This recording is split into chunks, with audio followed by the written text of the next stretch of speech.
Գործք առաքելոց 17-րդ գլուխ։ Ամփիպոլիս ու Ապոլոնիա քաղաքների միջով անցնելով եկան Թեսաղոնիկե, որտեղ հրեաների ժողովարան կար։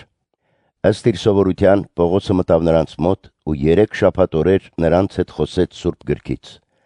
Բաց էր անում Սուրբ Գիրքը եւ նրանց ապացուցում, որ Քրիստոսը պետք է չարչարվեր եւ մեռելներից հարություն առներ, եւ ասում էր. Նա է Քրիստոսը, Հիսուսը, որին ես քարոզում եմ ձեզ։ Նրանցից ոմանք համոզվեցին ու հարեցին Պողոսին եւ Շիղային, ինչպես նաեւ աստվածապաշտ հեթանոսներ եւ թվով ոչ սակավ երևելի կանայք։ Իսկ հրեաները նախանձեցին եւ վերցնելով գռեհիկ անորեն մի քանի մարդկանց ամբողջ կազմեցին ու քաղաքը ուզեցին։ Նրանք Յասոնի տան առաջ կուտակվելով ուզում էին Պողոսին եւ Շիղային հրապարակ տանել։ Եվ երբ նրանց չգտան, Յասոնին ու եղբայրներից ոմանց քարշ տվին քաղաքի ավակների մոտ բողոք բարձրացնելով. Սրանք, որ աշխարհը տակնու վրա արեցին, այստեղ են հասել, եւ Յասոնը նրանց ընդունել է։ Սրանք բոլորը կայսեր հրամաններին հակառակ են գործում, ոմն Հիսուսի թագավոր են համարում։ Եվ գրգռեցին ժողովրդին ու քաղաքի ավակներին, որ այս բաները լսում էին։ Բայց երաշխիք ստանալով Յասոնից եւ ուրիշներից արձակեցին նրանց։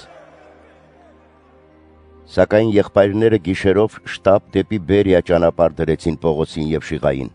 որոնք երբ տեղ հասան, ուղիղ հրեաների ժողովարան գնացին,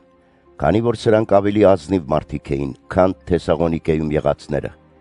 Նրանք ամենայն հոժարությամբ ընդունեցին խոսքը, հանապազորդ քննում էին Սուրբ Գիրքը, իմանալու թե արդյոք այդ բաներն այդպես են։ Նրանցից շատերը հավատացին, ինչպես նաեւ թվով ոչ պակաս հույն երևելի կանայք եւ տղամարդիկ։ Բայց երբ Թեսաղոնիկեի հրեաներն իմացան, թե Բերիայում էլ Պողոսի կողմից քարոզվեց Աստծո խոսքը, այնտեղ էլ եկան, ժողովրդի բազմությունը հուզելու եւ գրգռելու։ Այն ժամանակ եղբայրները Պողոսին իսկույն ուղարկեցին, որ գնա մինչև Ծովեզր, իսկ Շիղան ու Տիմոթեոսը մնացին այնտեղ։ Պողոսին տանողները նրան հասցրին մինչև Աթենք, եւ Շիղային ու Տիմոթեոսին ուղված պատվեր ստանալով, որ շտապ Պողոսի մոտ գնան, իրենք վերադարձան։ Մինչ Պողոսն Աթենքում նրանց էր սպասում, նրա հոգին զայրանում էր քաղաքը կռապաշտության մեջ տեսնելով։ Ժողովարանում դիմում էր հրեաներին ու աստվածապաշտ հույներին, իսկ հրապարակներում ամեն օր ում որ հանդիպում էր։ Էպիկուրյան եւ ստոիկյան փիլիսոփաներից ոմանք վիճում էին նրա հետ, ոմանք էլ ասում էին. Այս շարակրատն ինչ է ուզում ասել։ Իսկ ուրիշներն էլ թե Երևում է ինչ որ օտար աստվածությունների քարոզիչ է։ Քանզի Հիսուսին ու հարությունն էր ավետարանում։ Եվ նրան բռնեցին, տարան Արիսպագոսի առջև ու ասացին. Կարող ենք իմանալ, թե ինչ է քո քարոզած այդ նոր վարդապետությունը։ Քանզի օտարոտի բաներ ես մատուցում մեր ականջներին, ուզում ենք իմանալ, թե դրանք ինչ կարող են լինել։ Որովհետև բոլոր աթենացիները, ինչպես նաև օտար եկվորներն այլ բանով չէին զբաղվում, քան միայն մի ավելի նոր խոսք ասելով կամ լսելով։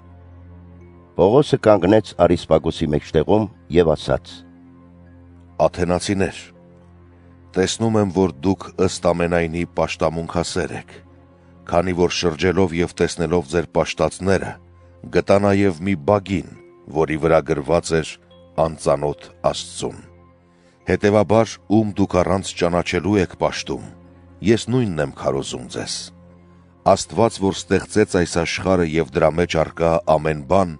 նա է Տերը երկնքի եւ երկրի։ Նա ձեռակերտ տաճարներում չի բնակվում, ոչ էլ մարդկանց ձեռքերով է պաշտվում, իբր թե մի բանի կարոտ է։ Նա է ամեն բանի տալիս կյանք եւ շունչ եւ ամեն ինչ։ Մեկ արյունից ստեղծեց մարդկանց բոլոր ազգերը, որ բնակվեն ամբողջ երկրի երեսին, հաստատեց նախակարգյալ ժամանակները եւ դրեց նրանց բնակության սահմանները, որպեսզի փնտրեն Աստծուն ու խարխափելով թերևս գտնեն նրան, թեև նա մեզնից յուրաքանչյուրիցս հեռու չէ։ Քանզի նրանով ենք ապրում, շարժվում եւ կանք, ինչպես ձեր բանաստեղծներից ոմանք ասացին, թե մենք նրա զարմից ենք։ Եվ արդ, որովհետև Աստծու զարմն ենք, չպետք է խորհենք, թե աստվածայինը նման է ոսկուն, արծաթին կամ քարին, քանդակված մարդու խելքով ու ճարտարությամբ, բայց Աստված անգիտության ժամանակներն անտես առնելով, այժմ այն է պատվիրում մարդկանց, որ ամեն ոք ամենուր է կապաշխարի, քանզի սահմանել է մի օր, երբ աշխարհն արդարությամբ պիտի դատի այն մարդու ձեռքով, որի միջոցով որոշեց հավաստիկ տալ ամենքին, նրան մեռելներից հարություն տալով։ Երբ լսեցին մեռելների հարության մասին, ոմանք սկսեցին ծաղրել, ոմանք էլ ասում էին. «Մի ուրիշ առիթով կլսենք քեզնից այդ մասին»։ Ապա Պողոսը նրանց միջից ելավ գնաց։ Իսկ մի քանի մարդիկ, որոնց թվում Դիոնիսիոս Արիսպագացին ու Դամարիս անունով մի կին, եւ սրանց հետ ուրիշներ, հարելով նրան հավատացին։